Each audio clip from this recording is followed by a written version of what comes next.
Hello everyone, welcome to all of you in our YouTube channel Sonia Sharma chemistry classes.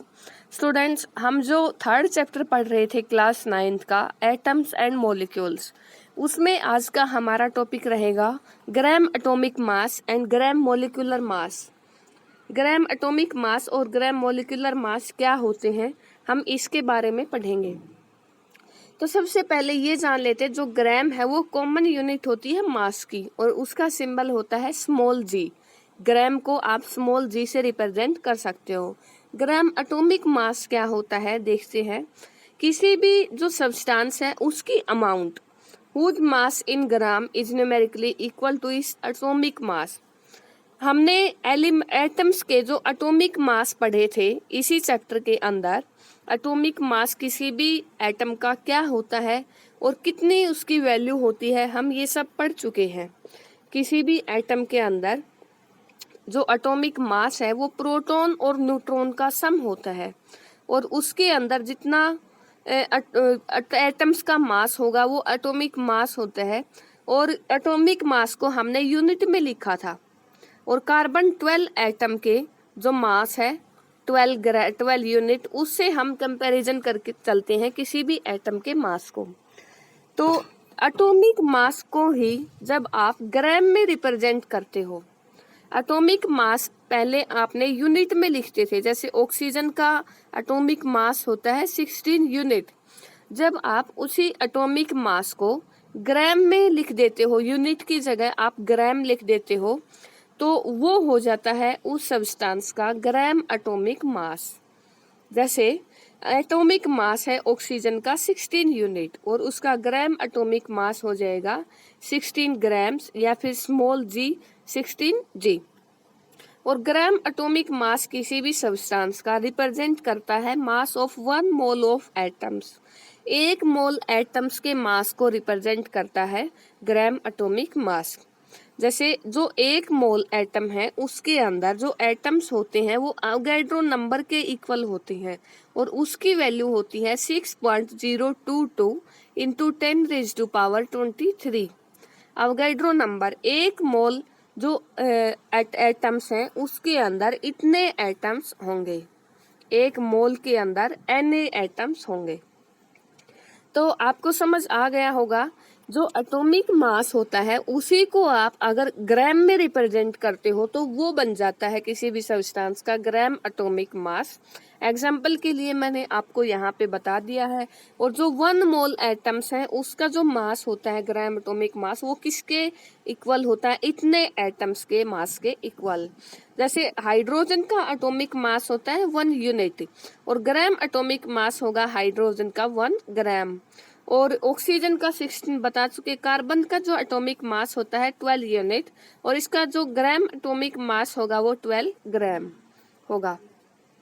और उसके बाद यहाँ molar mass of substance, gram atomic mass के बाद किसी सब्सटेंस का मोलर मास क्या होता है वो देखते हैं। मोलर मास किसी भी सब्सटेंस का mass of 1 mole of that substance. 1 mole substance का जो मास होगा वो मोलर मास बोला जाता है उसको।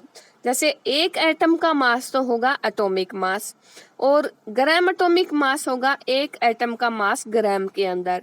और मोलर मास मतलब 1 मोल का मास। कोई भी सब्सटेंस 1 मोल है तो उसका जो मास होगा वो क्या होगा? Molar mass.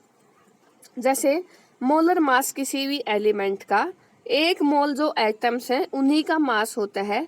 मान लीजिए हमारे पास ऑक्सीजन एटम है, उसका मास होता है 16 ग्राम, एटॉमिक मास होगा 16 ग्राम। उसके अंदर जो एटम्स होंगे वो अवोगाड्रो नंबर के इक्वल होंगे Na एटम्स। ऑक्सीजन के अंदर कितने होंगे? Na atoms. तो इसका जो मोलर मास होगा ऑक्सीजन का, वो आप 16 को Na से मल्टीप्लाई करोगे तब उसका मास क्या आएगा? Molar mass. तो आपको अवोगाड्रो नंबर से मल्टीप्लाई करना है। किसी भी एटम का जो ग्राम एटॉमिक मास है उसको Na अवोगाड्रो नंबर से मल्टीप्लाई करेंगे तो मोलर मास आ जाता है किसी भी एलिमेंट का। और फिर है गाइस, मोलर मास जानने के बाद जो मोलर मास है उसकी यूनिट क्या होगी? सॉरी, जो ग्राम मोलिकुलर मास है वो जानते हैं। ग्राम मोलिकुलर मास, किसी भी सब्सटेंस का मास अगर ग्राम में लिखते हैं न्यूमेरिकली तो वो उसका मोलिकुलर मास होगा। वो तो था ग्राम एटॉमिक मास, अब है ग्राम मोलिकुलर मास। वो तो था ग्राम एटॉमिक मास मतलब एक एटम का मास या एक मोल एटम्स का मास होगा, लेकिन ग्राम मोलिकुलर मास में मोलिक्यूल्स का मास हो जाएगा। मोलिक्यूल्स का जो मास होगा ग्राम के अंदर वो होगा ग्राम मोलिकुलर मास। एटॉम ग्राम दोबारा देख लेते हैं, जो ग्राम एटॉमिक मास था वो एटम का मास था। एटॉमिक मास जो होता है उसी को ग्राम लिख दिया था हमने, और जो ग्राम मोलिकुलर मास है, किसी जो मोलिक्यूल का मास होता है उसको आप ग्राम में लिखते हो तो वो क्या बन जाता है, ग्राम मोलिकुलर मास। जो ऑक्सीजन मोलिक्यूल है O2, उसका जो मास होगा 2 ऑक्सीजन है और एक ऑक्सीजन का होता है 16। सबसे पहले मोलिकुलर मास आया यहाँ पे 32 यूनिट, और इसका ग्राम मोलिकुलर मास आएगा, यूनिट की जगह पे आपको ग्राम लिख देना है, 32 ग्राम।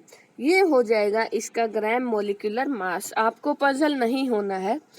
मोलिकुलर मास जो होता है किसी भी मोलिक्यूल का मास, उसके आगे सिर्फ आपको ग्राम लिखना है तो वो बन जाएगा ग्राम मोलिकुलर मास। और ग्राम मोलिकुलर मास किसी भी सब्सटेंस का क्या रिप्रेजेंट करता है, एक मोल जो मोलिक्यूल्स हैं उनका जो मास होगा। एक मोल मोलिक्यूल्स हैं, एक मोल मोलिक्यूल्स में कितने होते हैं मोलिक्यूल, Na मोलिक्यूल होते हैं 1 मोल के अंदर। एक मोल एटम्स होंगे तो Na एटम्स होंगे उसके अंदर। एक मोल मोलिक्यूल्स की बात करते हैं तो उसके अंदर Na मोलिक्यूल्स होंगे एवोगाड्रो नंबर के इक्वल। और एवोगाड्रो नंबर की वैल्यू आपको बहुत अच्छे तरीके से पता है, 6.022 इंटू 10⁻23। ये होती है Na की वैल्यू। और ग्राम मोलिकुलर मास क्या बताया, रिप्रेजेंट करता है एक मोल जो मोलिक्यूल है उसके मास को। जैसे नाइट्रोजन है N2 मोलिक्यूल, उसका ग्राम मोलिकुलर मास क्या होगा, नाइट्रोजन 2 नाइट्रोजन, एक नाइट्रोजन का मास होता है 14, तो उसका जो ग्राम मोलिकुलर मास है वो 28 यूनिट ग्राम आ जाएगा, 28 ग्राम। और मोलर मास किसी भी सब्सटेंस का, मोलर मास क्या होगा, mass of 1 mole of molecule, एक मोल मोलिक्यूल्स का जो मास होगा वो क्या होगा, मोलर मास। और जैसे H2 का मास है, H2 इसका मास होगा 2 इंटू हाइड्रोजन का मास होता है 1, 2 ग्राम। ग्राम मोलिकुलर मास तो कितना हुआ, 2 ग्राम। और जो मास ऑफ मोलर मास कितना होगा, एक मोल के लिए 2 ग्राम यहाँ पे आया है और वो 1 मोल का मास है, तो यहाँ पे यूनिट क्या लगा देंगे, ग्राम पर मोल। एक मोल मोलिक्यूल का मास कितना होगा, 2 ग्राम पर मोल। और उसके बाद सैंपल प्रॉब्लम देख लेते हैं हम।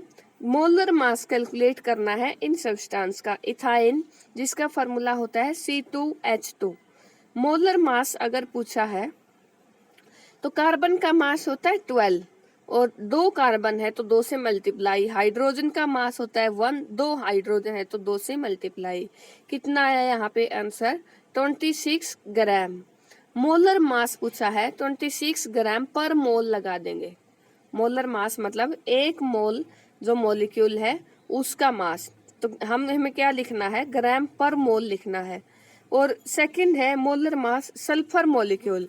जो सल्फर मॉलिक्यूल होता है वो S8 की फॉर्म में एग्जिस्ट करता है, हम ये पहले बता चुके हैं। सल्फर मॉलिक्यूल की बात आते ही हम S8 लिख देंगे।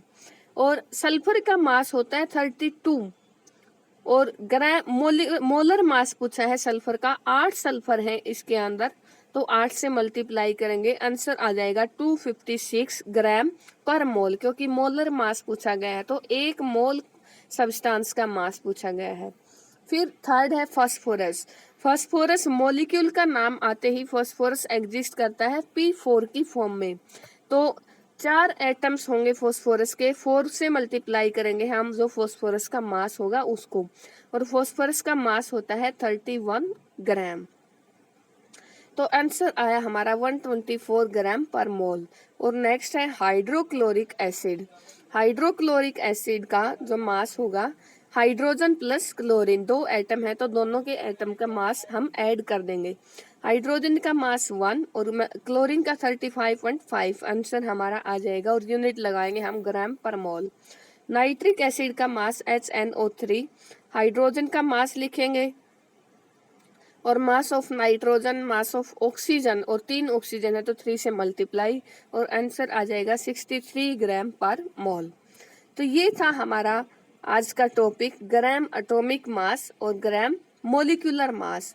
जैसे एटॉमिक मास होता है, हमें पहले पता है एटॉमिक मास किसी एटम का मास, उसके आगे ग्राम लिख देंगे तो ग्राम एटॉमिक मास। जो मोलिकुलर मास पढ़ा था हमने, किसी मोलिक्यूल का मास, और अगर उसके आगे ग्राम लिख देंगे तो वो क्या बन जाएगा, ग्राम मोलिकुलर मास। और मोलर मास, किसी एटम का मोलर मास पूछते हैं तो ग्राम पर मोल लिखेंगे, किसी मोलिक्यूल का मास मोलर मास पूछेंगे तो उसके आगे ग्राम पर मोल, 1 मोल मोलिक्यूल का या 1 मोल एटम्स का। तो ये था आज का हमारा टॉपिक। आई होप आपको ये वीडियो पसंद आई होगी, सो प्लीज चैनल को लाइक, शेयर और सब्सक्राइब जरूर कर देना। Thanks for watching.